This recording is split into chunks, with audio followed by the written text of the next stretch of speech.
South ఇండియాలోనే అతి తక్కువ ధరలకే నాణ్యమైన రత్నాలని అందించే ఏకైక సంస్థ 6 JVR.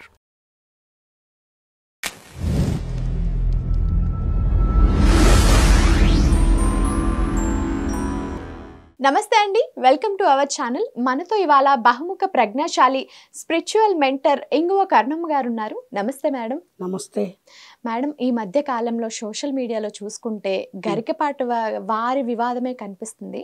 అంటే నెటిజన్స్ అందరూ ఏం చెప్తున్నారంటే చేసిన తప్పులన్నీ చేసేసి ఇప్పుడు ప్రవచనాలు చెప్పడం ఎంతవరకు కరెక్ట్ అని కొంతమంది అంటుంటే, ఇంకొంతమంది వచ్చేసి ఆయన పాస్ట్ లో ఏం జరిగిందో మాకు సంబంధం లేదు, ఆయన మాకు మంచి మాటలు చెప్పారు, మంచి నేర్పించారు కాబట్టి మేము అది పట్టించుకోమని కొంతమంది అంటున్నారు. అంటే ఈ ఇద్దరి మాటల మధ్య మీ అభిప్రాయం చెప్పండి. ఇక్కడ ముఖ్యంగా మనము అందరూ కూడా, మనం మాత్రమే కాదు అందరూ కూడా తెలుసుకోవలసిన ఒక సున్నితమైన అంశము ఒకటి ఉందండి. ఒక వ్యక్తి యొక్క వ్యక్తిగత జీవితము, వాళ్ళ కుటుంబ సంబంధిత విషయాలు 10 మంది మాట్లాడవలసినటువంటి అవసరము అగత్యము ఎంత మాత్రము లేదు, తప్పు కూడా. అది ఒకరి గురించి ఇంకొకళ్ళు అనవసరంగా మాట్లాడకూడదు.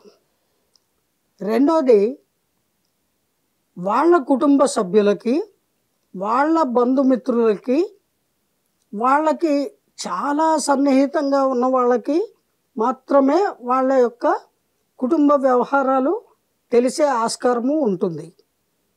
వాళ్ళు మాట్లాడుకుంటారు. అవసరమైతే వాళ్ళకి ఏమన్నా ప్రాబ్లమ్స్ కానీ ఇష్యూస్ కానీ వస్తే వాళ్ళు చర్చించుకొని నిర్ణయాలు తీసుకుంటారు. ఊళ్ళో ఉన్న వాళ్ళందరూ, ప్రపంచంలో ఉన్న వాళ్ళందరూ ఒక వ్యక్తి పర్సనల్ లైఫ్ గురించి మాట్లాడడం అనేది ఎంత మాత్రము సభ్యత సంస్కారము కాదు. కానీ ఇక్కడ జరిగింది ఏమిటి?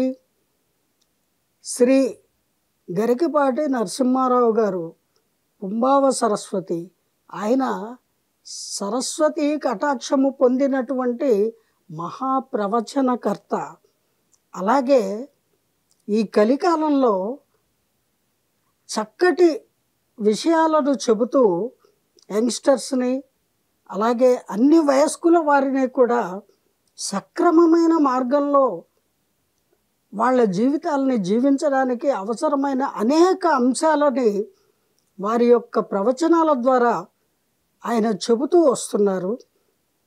అంతటి అదృష్టానికి మనందరం నోచుకున్నాము అని గర్వపడాలి. ఎందుకంటే ఒకప్పుడు ఎప్పుడో నన్నయ్య, తెక్కన్న, పోతన గారు, వాల్మీకి, వీళ్ళందరూ ఇతిహాసాలు, గ్రంథాలు, రామాయణాలు, భారత భాగవతాలు రాశారు అని విన్నాము. మనకి తెలీదు. అది విని నమ్మి దాన్ని అనుసరిస్తున్నాము, అంతే కదా. కానీ మనం ఎంతటి అదృష్టవంతులు అంటే, ఈ కాలంలో మనమందరం చూస్తుండగా, వింటుండగా అటువంటి ఒక ధారణాశక్తి ఉండి చక్కటి జ్ఞానవంతుడైనటువంటి ఒక మహానుభావుడు మన మధ్యలో ఉండి మనకి అనేక ప్రవచనాల ద్వారా మంచి విషయాలని అందిస్తున్నారు అంటే వీ షుడ్ ఫీల్ ప్రౌడ్. అటువంటి వ్యక్తి వ్యక్తిగత జీవితాన్ని చర్చించటం అనేటువంటిది ఎంత మాత్రము క్షమార్హత లేని అంశము అని నా అభిప్రాయము. కానీ చర్చిస్తున్నారు దేనికి? ఇవాళ మీరు అడుగుతున్నారు, నేను మాట్లాడుతున్నాను, ఇంకెవరో అడుగుతున్నారు, నేను మాట్లాడుతున్నాను. ఎందుకమ్మా అని అడగండి, దానికి సమాధానం చెప్తాను. వారి జీవిత భాగస్వామిగా 20 సంవత్సరాలు జీవితం గడిపినటువంటి ఒక మాతృమూర్తి ఆవిడ కొన్ని కారణాంతరాల వల్ల వారితో విడిపోయి తన జీవితం తను జీవిస్తున్నారు, వారి జీవితం ఆయన జీవిస్తున్నారు. మళ్ళీ 25 సంవత్సరాల గ్యాప్ తర్వాత ఇప్పుడు ఆవిడ సమాజంలో ఉన్నటువంటి ఈ మాధ్యమాల్ని ఆధారంగా చేసుకొని తన మనసులో పేర్చుకొని గూడు కట్టుకొని దాచుకున్నటువంటి రకరకాల భావాలను ఆవిడ వ్యక్తీకరించడము, తన గత స్మృతుల్ని అందరితో పంచుకోవాలని ప్రయత్నించడము, అలాగే తన వ్యక్తిగత జీవితానికి సంబంధించిన అంశాలను అందరి ముందు పుస్తకం తెరిచినట్టు అరటిపండు ఒలిచినట్టు అలా ముందుకు తీసుకువచ్చారు. మరి అయినా కూడా స్పందించకూడదు. కానీ ఎందుకు స్పందిస్తున్నాము? శ్రీ గరికపాటి నరసింహారావు గారు అసామాన్యుడు. ఆయన ఒక్క పాండిత్యంతో, విద్వత్తుతోటి, సరస్వతి కటాక్షంతో అందరివాడు అయ్యాడు. ఆయన ఈజ్ ఏ పబ్లిక్ ప్రాపర్టీ, అందరికీ సంబంధించినటువంటి ఆస్తి. ఆయన పబ్లిక్ ఫిగర్ అండి. ఆయన ఎవరో గుర్తింపు లేని లేదా ఎంతోమంది, కొన్ని కోట్ల మంది ప్రజలు ఉన్నారు కదా మన దేశంలో, అందులో ఒకరు అని చెప్పుకోవడానికి వీలు లేని వ్యక్తి. అందువల్ల ఆయన యొక్క అంశము, ఆయనకు సంబంధించింది ఏదైనా సరే జనాలకి తెలిస్తే ఖచ్చితంగా ఆలోచిస్తారు, అవసరమైతే పోరాడతారు, మాట్లాడకూడదు అని అనడానికి ఆస్కారం లేదు. ఎందుకంటే ఈజ్ ఫర్ ఆల్, అందరి కోసము ఆయన, భగవంతుడు ఆయన్ని అందరి కోసము పుట్టించారు. ఆయన కోసం మాత్రమే ఆయన్ని పుట్టించలేదు. అప్పుడు ఆయన గురించి మనం మాట్లాడకూడదు. అయినప్పటికీ సంస్కారయుతంగా, మంచి మర్యాదగా మాట్లాడితే తప్పు లేదండి. అయినా ఎవ్వరూ కూడా వాళ్ళ కుటుంబంలోకి చొచ్చుకొని వెళ్ళి తవ్వకాలు చేసి మాట్లాడలేదు కదా. వాళ్ళ కుటుంబ సభ్యురాలే బయటికి వచ్చి తన జీవితం తను జీవిస్తూ ఈ రోజున వారి గురించి, వారి ఫ్లాష్ బ్యాక్ స్టోరీ అంతా, వాళ్ళ కుటుంబ కథ అంతా బయట పెట్టారు. దాంతో ఆయన్ని అభిమానించే కోట్లాది అభిమానులు కలవరపాటుకి గురయ్యారు. వాళ్ళు ఖచ్చితంగా ఏమిటిది, ఆయన మహాసరస్వతికి సాక్షాత్తు మారు రూపము. అటువంటి మహానుభావుడిని ఎవరో ఒక ఏజ్డ్ లేడీ వచ్చి, ఆయన నాకు మరిదవుతాడు, నన్ను ఎలా హింసించాడు, అలా హింసించాడు, నాతో 20 ఏళ్ళు కలిసి జీవించాడు, ఓ పూలమాల వేసి నువ్వు నా పెళ్ళాంబే అన్నాడు, నా భర్తని నన్ను విడగొట్టేశాడు, ఇలా రకరకాలుగా చెప్తున్నారు ఆవిడ. అప్పుడు మీకు కలవరం ఉండదా? మీరు అభిమానించి, మీరు గౌరవించి, మీరు మీ ఇంట్లో ఒక వ్యక్తిలాగా భావించేటువంటి ఒక మహామనీషి ఆయన. గరికపాటి గారు అంటే సామాన్యుడు కాదండి. అంచేత అందరికీ ఆందోళనగా ఉంటుంది. ఇలాంటి పరిస్థితి అంటే ఆయనకి ఇది నిజమా? ఇలా కూడా ఉంటుందా? ఓకే, ఉంటే ఉంటుంది. మనిషి అన్నాక ఒక 60-70 ఏళ్ళు జీవితం గడిచేసరికి అనేక సంఘటనలు జరిగిపోతాయి మనిషి జీవితంలో. అందులో కొన్ని మంచి ఉంటాయి, కొన్ని చెడ్డ ఉంటాయి, కొన్ని కోరుకున్న ఉంటాయి, కొన్ని కోరకనే జరిగే ఉంటాయి అప్రయత్నంగా. అందులో దురదృష్టవశాత్తు, అదృష్టవశాత్తు, విధివశాత్తు ఆయనకి శ్రీమతి కామేశ్వరమ్మ గారితోటి వివాహము అయ్యింది అని ఆవిడ చెప్తున్నారు. అలాగే కొంతకాలము ఓ 20 ఏళ్ళు కలిసి జీవించాము అని చెప్తున్నారు. బయటకు వచ్చేసి కూడా ఓ 25 ఏళ్ళు అయింది అని చెప్తున్నారు. ఇప్పుడు ఇవన్నీ ఎందుకు చెబుతున్నారు ఆవిడ? ఆయన్ని ప్రపంచవ్యాప్తంగా పేరు ప్రఖ్యాతులు ఉన్నటువంటి ఒక మార్గదర్శకుడిగా ఆయన జీవితం గడుపుతున్న వ్యక్తి. అటువంటి వ్యక్తిని పట్టుకొని ఆ రకంగా ఆవిడ అయితే అయ్యుండొచ్చు. అవన్నీ అందులో వాస్తవాలే ఉన్నాయో, అవాస్తవాలే ఉన్నాయో, సత్యాలే ఉన్నాయో, అసత్యాలే ఉన్నాయో, వారిద్దరికీ, వారి కుటుంబ సభ్యులకి మాత్రమే అవసరము. మిగతా వాళ్ళకి అనవసరం అండి. కానీ మిగతా వాళ్ళకి అనవసరం అయితే ఆవిడ బయటికి తీసుకొచ్చింది. ఇప్పుడు మిగతా వాళ్ళందరికీ అవసరమైన పాయింట్ ఇది. ఎందుకు? ఆయన అందరివాడు కాబట్టి, అందరూ అభిమానిస్తున్నారు కాబట్టి. మీరు చూడండి, ఏ ఒక్క ఇంట్లో ఆయన గురించి మాట్లాడని వాళ్ళు లేరు. తెల్లారు లేస్తే ఆయన ప్రవచనాలు వింటారు ప్రతి వాళ్ళు. ఆయన్ని అభిమానించే వాళ్ళు అనేక మంది.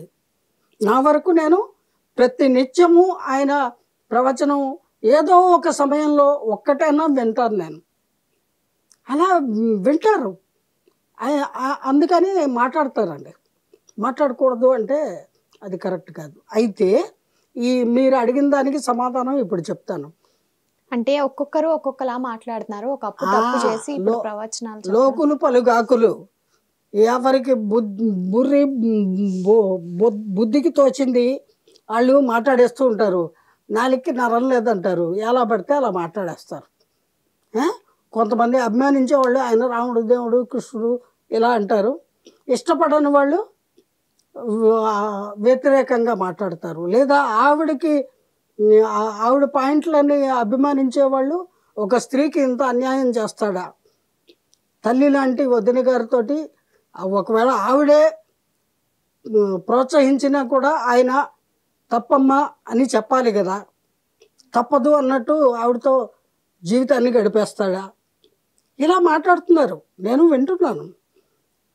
ఇవన్నీ గతంలో జరిగిపోయినవండి. ఇప్పుడు అప్రస్తుతము. ఒక మనిషి జీవితము 3 వంతులు అయిపోయాక ఆవిడ జీవితం ఆవిడ చక్కగా సెటిల్ అయ్యారు. మరి ఇప్పుడు ఆవిడ ఎందుకు వచ్చిందంటారు బయటికి? ఇప్పుడు అదే ఆవిడ స్పష్టంగా చెప్పట్లా. కానీ నాకు అర్థమైన అంశం ఏమిటి అంటే, ఆయన యొక్క జీవితంలో ఆవిడ భాగం పంచుకున్న నాటికి ఆయన స్థితిగతులు వేరు. ఈరోజు ఆయన అందరివాడు, అందనివాడు కూడా, అంతటి స్థాయికి చేరుకున్నాడు. ప్రపంచంలోనే ఖ్యాతి గడించినటువంటి మహా ప్రవచనకర్తల్లో is one of the great person. అందువల్ల ఆయనకి దక్కుతున్నటువంటి ఈ ఖ్యాతి, ఈ మర్యాదలు, ఈ సభలు, వీటన్నిటిలో ఆయన అర్ధాంగిగా ఆవిడ ఇప్పటి వరకు కూడా కొనసాగి ఉంటే ఆవిడ పాలు పంచుకునేది కదా. She missing all. సో ఆ బాధ ఆవిడని వేధిస్తోంది. అదొక పాయింట్. రెండోది, ఆవిడ కన్న కొడుకు చేతే ఆవిడ మీద పోలీస్ కంప్లైంట్ ఇచ్చారట, క్రిమినల్ కంప్లైంట్ పెట్టారట. ఒక రోజంతా ఆవిడని పోలీస్ స్టేషన్లో కూర్చోబెట్టారట. అది ఆవిడ మనసుని చాలా గాయపరిచినటువంటి అంశము. That I will accept. ఎవరమైనా ఒప్పుకోవాలి.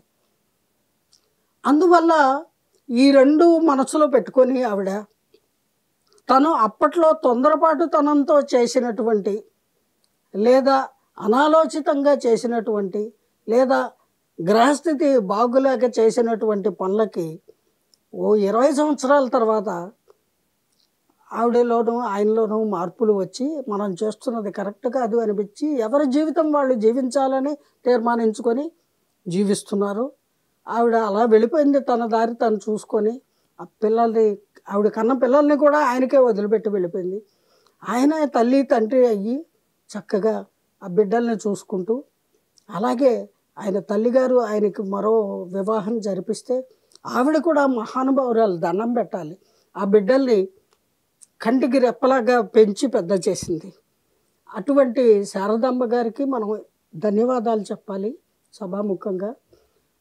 ఇప్పుడు ఈవిడ ఈ రకంగా వారి మీద బురద చల్లే ప్రయత్నం చేస్తోందే, అది చాలా తప్పండి. ఆవిడ ఆశించినవి ఆవిడకి దక్కలేదు అన్న ఒక్క పాయింట్ తోటి, అలాగే తనని తన కన్న కొడుకు చేతే పోలీస్ స్టేషన్లో కంప్లైంట్ ఇచ్చి కూర్చోబెట్టించారు అన్న పాయింట్, ఈ 2 కనబడుతున్నాయి మనకి. ఈ 2 దృష్టిలో ఉంచుకొని పదే పదే వారి మీద అలాగా నీచుడు, దుర్మార్గుడు, నికృష్టుడు, అటువంటి వాడు, ఇటువంటి వాడు, అసలు ఆడదంటే ఆడికి వాడు వీడు, వాడికి అసలు చీపు ఒపీనియను, స్త్రీ పట్ల ఎంత మాత్రమో గౌరవం లేదు, అది ఇది అని అవాకులు చవాకులు ఎన్నో ఆవిడ మాట్లాడుతున్నారండి. అవి వినడానికి కూడా కర్ణకఠోరంగా ఉంది. కావచ్చు ఆవిడకి ఆ బాధలు ఉండి ఉండొచ్చు, పడి ఉండొచ్చు. కానీ ఆవిడ కూడా 65 ఏళ్ళు దాటిందని చెప్తుంది కదా. ఒక సంస్కారయుతంగా మాట్లాడద్దు. పైగా త్రిబుల్ చదువుకున్నానని అంటున్నారు, సాంస్క్రిట్ లెక్చరర్గా పనిచేశానంటున్నారు.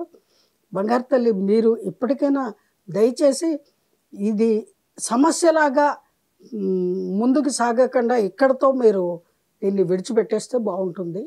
అలాగే ఆయన్ని తప్పుగా అనుకునే వాళ్ళకు కూడా నేను సమాధానం చెప్తాను.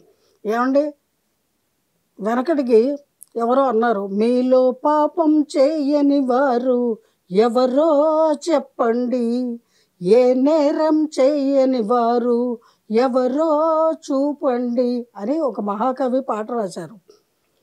తెలిసి తెలియక అనేక పనులు చేస్తూ ఉంటాడు మానవులు. అందులో కొన్ని తప్పులుంటాయి, కొన్ని ఒప్పులుంటాయి. కానీ తెలిసిన తర్వాత వాటిని సరిదిద్దుకోవడమే సంస్కారవంతుల లక్షణము. ఆ లక్షణము గురుగారిలో ఎక్కువగా ఉండబట్టి వారు తన తప్పును తాను తెలుసుకొని ఆనాటి నుంచి ఈనాటి వరకు కూడా శారదాంబ గారిని దేవతా రూపంగా కొలుచుకుంటున్నారు. అలాగే స్త్రీల పట్ల ఆయనకి అపారమైన గౌరవం ఉందండి. ఉండబట్టే ఆడపిల్లలు మోసపోకూడదు, నష్టపోకూడదు, కష్టపడకూడదు అనే సదుద్దేశంతో ఆడవాళ్ళు డ్రెస్సింగ్ కొంచెం పద్ధతిగా చేసుకోవాలి అని ఎప్పుడో మాట్లాడారట. దాన్ని కూడా జనాలు వక్రీకరించారు. ఎందుకంటే ఏంటి చెప్పారు, నెట్రిజన్సా వీళ్ళకి ఏ క్షణానికి క్షణచిత్తం ఎలా ఉంటుందో వాళ్ళకి తెలీదు. ఎప్పుడు ఏది కావాలంటే అది మాట్లాడేస్తారు జనాలు. అది తప్పండి. చాలా పద్ధతిగా జీవితాన్ని జీవించాలి. అప్పుడే భగవంతుడిచ్చిన ఈ జన్మ మనము కరెక్ట్గా జీవించినట్టు లెక్క. అందుకని వారు తప్పే చేశారో ఒప్పే చేశారో దాని కాన్సిక్వెన్సెస్ ఆయనే కదా భరిస్తున్నారు. అందుకని వారిని ఇంకా ఏ ఒక్కరూ కూడా ఇలా వేలెత్తి చూపించడం ఎంత మాత్రము భావ్యం కాదు, ధర్మం కాదు, న్యాయం కాదు. విడిచిపెట్టండి ఈ సబ్జెక్ట్ని ఇక్కడితోటి. వారి ప్రవచనాలు ముందు తరాలకి ఇంకా ఇంకా ఇంకా కావాలి, వారు ఇంకా కొనసాగించాలి అని మనము మనసారా వారిని అభ్యర్థిద్దాము.